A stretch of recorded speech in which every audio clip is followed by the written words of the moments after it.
titres principaux. Le secrétaire exécutif de la CEA salue l'Éthiopie pour sa mise en œuvre pratique des nouvelles politiques et stratégies. La construction du grand barrage éthiopien de la Renaissance continue bien avec la participation des citoyens. La 4e réunion du comité économique Éthio-Soudan a débuté à Addis Abeba.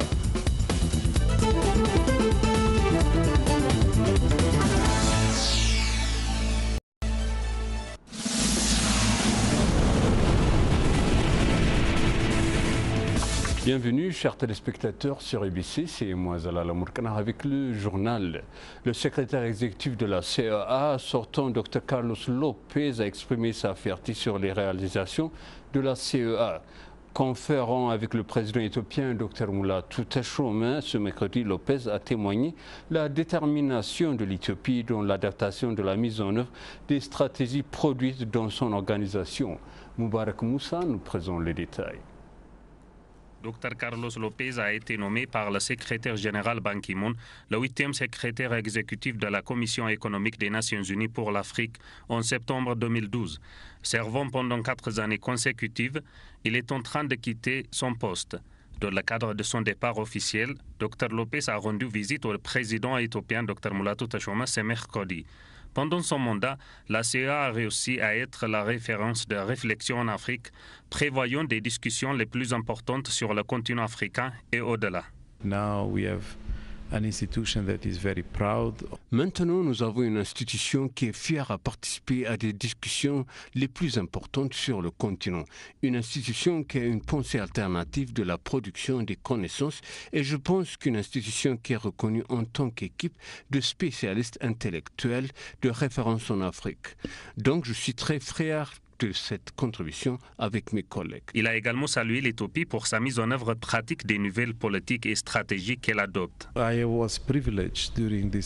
J'ai eu le privilège, au cours de la période où j'étais en Éthiopie, d'apprendre beaucoup sur la mise en œuvre de nombreuses politiques que j'ai préconisées dans les écrits, des rapports, des études.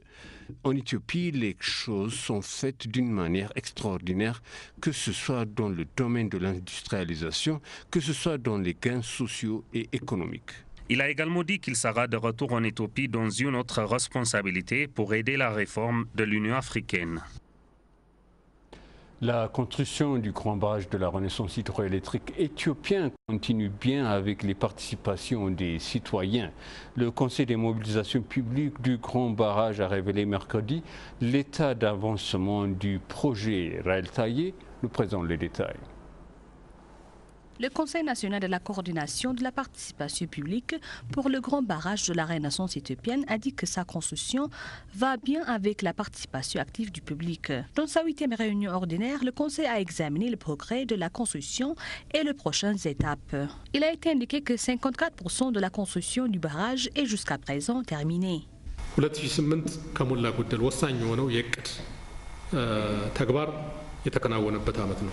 En 2015-2016, nous avons accompli des principales activités. Le travail le plus important du barrage a été fait. La construction du barrage de la Renaissance est entreprise de manière efficace. Il est bien en cours selon le plan de la coordination publique pour le barrage. Nous devons tous travailler ensemble pour la construction du barrage. Plus nous organisons, plus nous mobilisons le public et œuvrons à la réussite du projet. Les fonctionnaires ont déclaré que l'accent est maintenant de favoriser une plus grande participation du public et de promouvoir la diplomatie pour accélérer la construction du barrage. Les travaux sont en cours pour convaincre les pays du bassin que le barrage est bénéfique non seulement pour l'Éthiopie mais aussi pour eux et au-delà. Nous voulons que le monde sache cet avantage mutuel et que nous travaillons avec les médias, y compris les médias internationaux. Le Conseil national de la coordination de la participation publique pour le grand barrage de la Renaissance éthiopien a appelé les parties prenantes et le public pour soutenir leur participation à faire la construction une réalité. L'Éthiopie et le Soudan sont désireux à établir une zone économique spéciale transfrontalière qui mène à un projet commun très attendu pour accélérer l'intégration économique entre les deux pays. La 4e réunion du comité économique éthio-soudanais a débuté ici à Addis Abeba ce mercredi. Raël Traillé nous présente les détails. Grâce à leur comité économique mixte, l'Éthiopie et le Soudan ont délibéré régulièrement sur un large éventail de questions économiques au niveau des autorités gouvernementales de haut rang. Le ministre d'État soudanais des Finances a précédé le côté soudanais lors de la 4e réunion économique sur la vitalité de la commission mixte. The responsibility of this technical committee. Il y a ce comité économique et technique pour développer les relations entre les deux pays, pour les rendre durables, pour le bénéfice de notre peuple. Nous allons discuter de la coopération des deux pays dans le domaine du système bancaire, dans le domaine des douanes, à faire des circulations des personnes, des biens et services des deux pays afin que cela encourage l'investissement et le commerce. Bien que l'Éthiopie et le Soudan aient le potentiel d'un échange commercial annuel d'une valeur de 300 millions de dollars, le volume réel est minime en raison du manque d'un environnement propice. Les pays avec l'intention d'échanger le scénario et au-delà ont convenu d'établir une zone économique spéciale transfrontalière. Nous avons convenu d'établir une zone économique gigantesque à un emplacement possible à la frontière. Le projet comprendra la zone de commerce et de l'industrie des parcs gratuits. Les deux pays fixent conjointement les usines de transformation agro-compétitives au niveau mondial. Les investisseurs privés des deux pays et au-delà seront également engagés. Il servira de la réalisation de l'intégration économique entre l'Éthiopie et le Soudan. Les deux parties ont également décidé de se lancer dans des activités de renforcement des capacités dans les domaines économiques sélectionnés. Nous avons de meilleures expériences dans les domaines de cuir, de textile et métal. Les Soudanais s'apportent bien dans le traitement et les produits pharmaceutiques agro. Nous avons convenu d'échanger des professionnels entre eux et partager des expériences. Il a été également annoncé à l'occasion que la Banque commerciale d'Éthiopie va bientôt ouvrir sa succursale dans la capitale soudanaise Khartoum. Les comités devraient tenir des consultations sur les détails dans les zones des douanes, des infrastructures et de la logistique, entre autres. Les communautés autour du barrage hydroélectrique de Guibé 3 bénéficient de la transformation socio-économique due au projet de construction du barrage. Selon le ministère de l'eau et de l'irrigation, des efforts de production de poissons sont également en cours pour profit du peuple. Moubarak Moussa a les détails. La construction du projet hydroélectrique du barrage Guibé 3 a créé un énorme potentiel en influençant positivement l'écologie dans les zones environnantes des zones d'Awaro et Olaïta. La production de poissons est mentionnée comme un point essentiel. Depuis que le barrage a commencé à contenir de l'eau, nous avons été en mesure d'organiser une union de la pêche.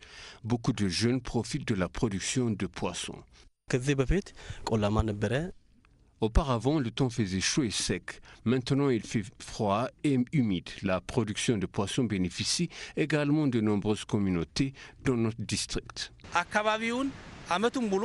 Le barrage contribue à l'amélioration de la végétation dans les zones environnantes et rend ces zones plus vertes. Plus de 17 espèces de poissons peuvent également être produites dans l'eau. En outre, la construction du barrage a rendu les centres routiers, l'éducation et les centres de santé plus près de localités. Le projet contribue également à répondre à la demande de l'amélioration des infrastructures parmi les districts environnants.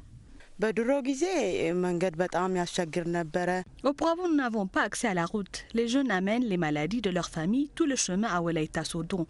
Maintenant, nous avons la route et l'accès au transport. Nos enfants parcouraient un long chemin à pied pour aller à l'enseignement supérieur. Maintenant, comme nous avons la route, ils peuvent aller à l'université de Sodon, s'inscrire et revenir à un seul jour. Nous ne pouvons pas fournir nos produits sur le marché. Cette fois, nous pouvons prendre la banane et le poisson sur le marché et apporter d'autres produits sur notre chemin du retour.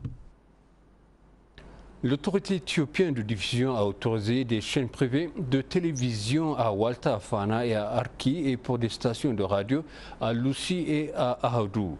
Il a également autorisé 2 producteurs de récepteurs numériques locaux à savoir à Tana et Salut Tech Industry de l'ingénierie. Les producteurs ont dit que ceci renforce la capacité des entreprises locales. Les producteurs ont dit qu'ils ont prévu de nombreux projets cette année. Cette action est censée permettre au public de mieux saisir l'information et de prendre des décisions fondées sur des faits. Le pays a transformé tous les systèmes de l'analogue au numérique, faisant l'usage de toutes les dernières innovations. Et pour conclure le journal, une usine pharmaceutique est mise en place dans la ville industrielle de Dukem. L'usine est prévue pour être établie sur plus de 50 hectares de terre. China Sanqing Pharmaceutique doit être construit avec un montant de 85 millions de dollars américains. La construction de l'usine pharmaceutique est conçue pour renforcer les liens économiques de l'Éthiopie et de la Chine. L'usine est prévue pour remplacer plus de 85% des pilules importées d'autres pays et contribuera à créer des opportunités d'emploi pour la jeunesse du pays. À son achèvement, l'usine créera des possibilités d'emploi pour plus de 300 personnes. Chers téléspectateurs, ainsi s'achève le journal. Merci de nous avoir suivis et excellente suite de programme.